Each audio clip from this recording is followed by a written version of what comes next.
Thumbnail দেখে বুঝে গেছো যে আজকে এসেছি মোয়ের কচুরি খেতে। আর কচুরি কেমন হয় আমরা কম বেশি সবাই জানি, কখনো নরম হয়, কখনো খাস্তা হয়, কখনো পাঁপড়ের মতন শক্ত হয়, কখনো কচুরি ছুঁড়ে মারলে গলা কেটে যাবে, কখনো কিন্তু কচুরি ছুঁড়ে মারলে কেউ কাপ করে ধরে খেয়ে নেবে। আর কচুরির সাথে নাহলে ছোলার ডাল, নাহলে আলুর তরকারি, নাহলে সয়াবিন আলুর তরকারি, নাহলে কিন্তু রাজীব রাজীব করে চিল্লা হচ্ছে তোমার ঘুগনি। এই কটা জিনিস দিয়ে কিন্তু তৈরি হয়। বাট আজকের দেখি কি পাই আমি কচুরির সাথে। বাট কচুরি নিয়ে বেশি কিছু বলার কিছু নেই। বাট হ্যাঁ, মেয়েটার স্ট্রাগল সম্বন্ধে আমি অনেক কিছু শুনেছিলাম, তো ফার্স্ট টাইম এসেছি। তো দেখা যাবে যে কথা বলি, কথা বলার সুযোগ পাই কি, কারণ প্ল্যাটফর্মের উপরে দোকান অনেক ভিড় থাকে, অডিয়েন্স মেনটেন অডিয়েন্স বলছি মানে কাস্টমার মেনটেন করতে হয়। তো তার ফাঁকে ফাঁকে যদি কথা বলা যায়, কেননা দোকানে যারা কাজ করে তাদেরকে ডিস্টার্ব করাটা উচিত নয়, সময়ের ফাঁকে ফাঁকে কথা বলাটা উচিত। তো সেটা আমি বলবোই। আমি শুধু তোমাদের সাথে সন্ধানে শুধু তাহলে শুরু করা যায়। তো আমার সাথে এই মুহূর্তে রয়েছে মৌ। আর মৌয়ের কাহিনী আমরা সব বেশি অনেকেই জানি, মানে আমরা সবাই জানি, বাট তাও আমি মৌ বলে সম্বোধন করছি তোমাকে আমি। ঠিক আছে, তো মৌয়ের কাছ থেকে জানতে চাইছি, মানে এই যে শুরুর যে পথটা, অনেকেই অনেক জায়গায় তুমি ভিডিওতে বলেছো, বাট আমি চাইছি আমার জন্য আর আমার ভিউয়ারদের জন্য এই যে শুরু থেকে শুরু করে আর এই মুহূর্তে যে তোমার সাকসেসটা, সেটা যদি একটু ছোট্ট করে শেয়ার করতে। সাকসেস বলতে হচ্ছে আমি বাবার হাত ধরেই স্টেশনে এসেছি। বাবার ব্যবসা, সেটাই করছি, সেটাই এগিয়ে নিয়ে যাচ্ছি। এই বাবা অসুস্থ ছিল, যার জন্য স্টেশনে আসা, তারপর থেকে এই কচুরি ব্যবসায়ী করে। অসুস্থ ছিল মানে আমার বাবার লিভার ক্যান্সার ছিল। আচ্ছা। তো বাবার সাথে স্টেশনে আসা, তারপরে বাবা চলে যায়, তারপর আমি মা সবাই মিলেই, আর এই দোকানে যারা ভাইরা জেঠুরা আছে সবাই মিলেই দোকান করছি। আর নতুন তো একটা দোকান খুললাম। হ্যাঁ, নতুন আরেকটা দোকান হয়েছে, এটা আজকে নিয়ে 3 দিন। ওটাও ঠাকুরের আশীর্বাদে, সবার ভালোবাসায় ঠিকঠাকই চলছে। মানে এত ভালো রেসপন্স হবে এটা ভাবিনি। কারণ আমি কোনো ভিডিওতে দেখেছিলাম তোমাদের উনুন সামথিং কিছু ভেঙে দেওয়া হয়েছিল, এটার রিজনটা কি হতে পারে? জানি না, উনুনটা প্রায় ভেঙে দেওয়া হয়। প্রায় ভেঙে দেয়? হ্যাঁ। মানে এর পরেও হয়েছিল?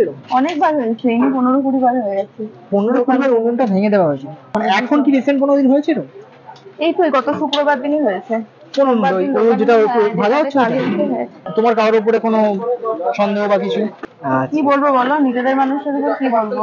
মানে নিজেদের মানুষ, মানে নিজেদের মানুষ না, এখানে তো বাইরে থেকে এসে কেউ করে না, স্টেশনে সে বাইরে থেকে এসে করবে, যারা করে নিশ্চয়ই চেনা জানাই করে। এবার তারাই যদি এরকম করে, তাহলে আমি বাইরের মানুষ চেনা জানার মধ্যে কেউ উনুনটা ভাঙতে পারে, সেটা তুমি একটা আন্দাজ।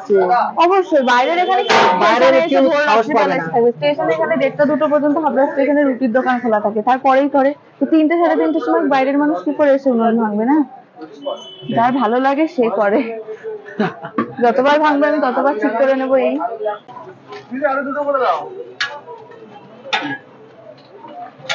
দুটো। আচ্ছা দিদি, আমি এখানে দেখি শালপাতা ব্যবহার করছো, বাটি কেন ব্যবহার করছো? শালপাতাই আমাদের হয়ে আছে, মানে বাবা যখন দোকান করি তখন থেকেই শালপাতা। পুরোনো দোকানটা 40 বছর পুরনো। আচ্ছা, এটা 3.5 বছর। মানে পরম্পরা বজায় রেখেছো, পাতায় যে পরম্পরাটা সেটা বজায় রেখেছো। পরম্পরা জানি না, বাবা যেভাবে শিখিয়ে দিয়ে গেছে, যে নিয়মে শিখিয়ে দিয়েছে, সেই হিসাবেই দোকান চলছে। তাই দাদা? দাদা নৈহাটি থেকে এসছে। পাঁচটার কথা নৈহাটি থেকে হচ্ছে আপনি হাবড়া এসেছেন শুধুমাত্র দিদির কচুরি খাওয়ার জন্য? না, এর আগে খেয়েছিলাম, তখন দিদি ছিল না, দিদির বাবা ছিল হয়তো। তার থেকে 10-12 বছর আগের কথা বলছি।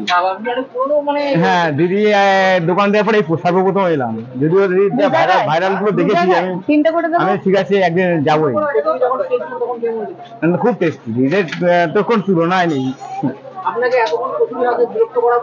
না না না না, থ্যাংক ইউ, কোনো ব্যাপার নয়।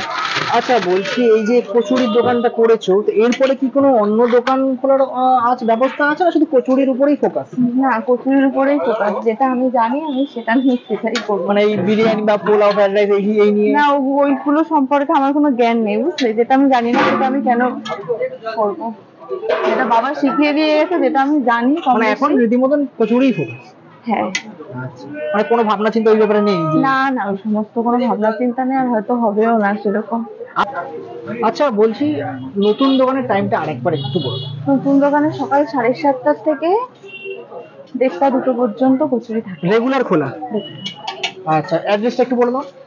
অ্যাড্রেসটা হচ্ছে হাবড়া দেশবন্ধু পার্ক আর 2 নম্বর রেলগেটের মাঝখানে ইন্ডিয়ান পেট্রোল পাম্প, তার একদম পাশে। আর যদি কেউ ম্যাপ সার্চ করে, নিয়ারেস্ট লোকেশন কি হবে? ইন্ডিয়ান পেট্রোল পাম্প, 2 নম্বর রেলগেট বা দেশবন্ধু পার্ক। 2 নম্বর রেলগেটটা বেশি কাছে। না, তুমি এখানে কম আসছো এই প্ল্যাটফর্মে এখন? হ্যাঁ আমি প্ল্যাটফর্ম ওখানেই থাকি, আমি এখানে কম। না আজকে বাই ট্রান্সফার হয়েছে যাচ্ছে? হ্যাঁ আজকে এখানে বেশি চাপ ছিল, এর জন্য এখান থেকে এসেছি। এখানে দেখতে পাচ্ছি বড় বড় করে লেখা রয়েছে মোয়ের কচুরি 2 পিস 10 টাকা, 3 পিস 15 টাকা। এছাড়া কিন্তু এখানে নাম্বার দেওয়া রয়েছে, চাইলে তোমরা ফোন করে নিতে পারো। তো এই আমার হাতে চলে এসেছে, ক্যামেরাম্যান এখানে নিয়ে আসো। এই হলো মোয়ের কচুরি, 2 পিস কচুরি রয়েছে, পার পিস 5 টাকা করে। আর এই হচ্ছে কিন্তু কচুরির সাইজ, যদি একটু ছড়িয়ে দেখাই এরকম কিন্তু একটা কচুরির সাইজ রয়েছে, বাট 5 টাকার কচুরির সাইজটা আরেকটু বড় হলে হয়তো ভালো হতো। আর এই হচ্ছে তোমার আলুর তরকারি, যেখানে কিন্তু এরকম আলু রয়েছে আর বিভিন্ন মশলা দেওয়া আছে। একটা মশলাদার কিন্তু ব্যাপার রয়েছে, দেখে কিন্তু বোঝা যাচ্ছে, যতক্ষণ না খাচ্ছি বুঝতে পারছি না, বাট মনে হচ্ছে তরকারিটা খুব ভালো হবে। আর তো এইখানে দেখতে পাচ্ছি কচুরির ভিতরে কিন্তু এই পরিমাণে স্টাফিং রয়েছে, মানে ছোলার ছাতু রয়েছে, পিওর ছোলার ছাতুই দিয়েছে, অন্য কিছু দেয়নি। আর এইবার হচ্ছে একটু তরকারির সাথে, এইটা দেবো না, এইখানে এই যে আছে এখান থেকে একটু তরকারিটা ছাড়িয়ে নিই। আর উপরে তরকারি দেখতে পাচ্ছি ভর্তি হয়ে গেছে, একটু কমিয়ে নিই, অনেকগুলো তরকারি হয়ে গেছে। এখান থেকে একটু আলু নিলাম, এই আলু নিয়ে চলো খাওয়া যাক।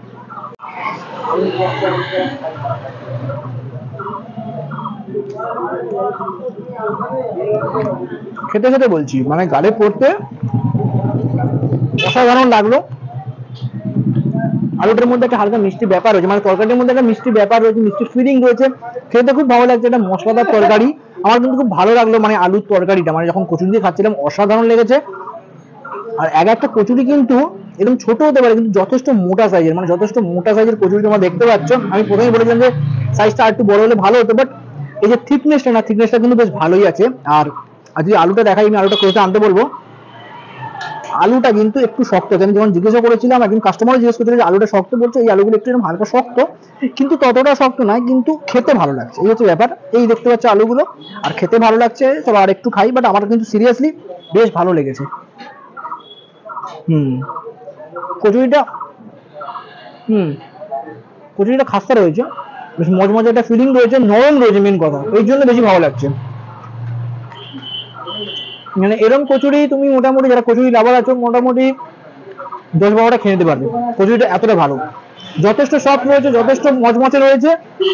আর আমি একটু মিষ্টি তরকারি পছন্দ করি, তরকারিটাও হালকা হালকা মিষ্টি, আমার কিন্তু বেশ ভালো লেগেছে। আর অ্যাড্রেসটা তোমাদের বলে দিই, এটা হচ্ছে হাবড়া স্টেশন, হাবড়া 1 নম্বর স্টেশনের কাছে কিন্তু মোয়ের দোকান রয়েছে, যেটা ওকে জিজ্ঞেস করলে বলে দেবে। তো অ্যাড্রেসটা খুব একটা অসুবিধা হবে না। তোমরা জাস্ট কি করবে, ইউটিউবে সাবস্ক্রাইব করবে, সাবস্ক্রাইব তো করে ফেলছো, কিন্তু নোটিফিকেশনটা অন করছো না। নোটিফিকেশন অন করছো না বলেই কিন্তু চলে যান, হ্যাঁ, নোটিফিকেশন অন করছো না বলেই কিন্তু তোমরা আমার মানে আপকামিং যে নতুন ভিডিও সেগুলো দেখতে পাচ্ছ না। সাবস্ক্রাইব করে দিচ্ছ, বাট নোটিফিকেশনটা অন করে দিও, ঠিক আছে?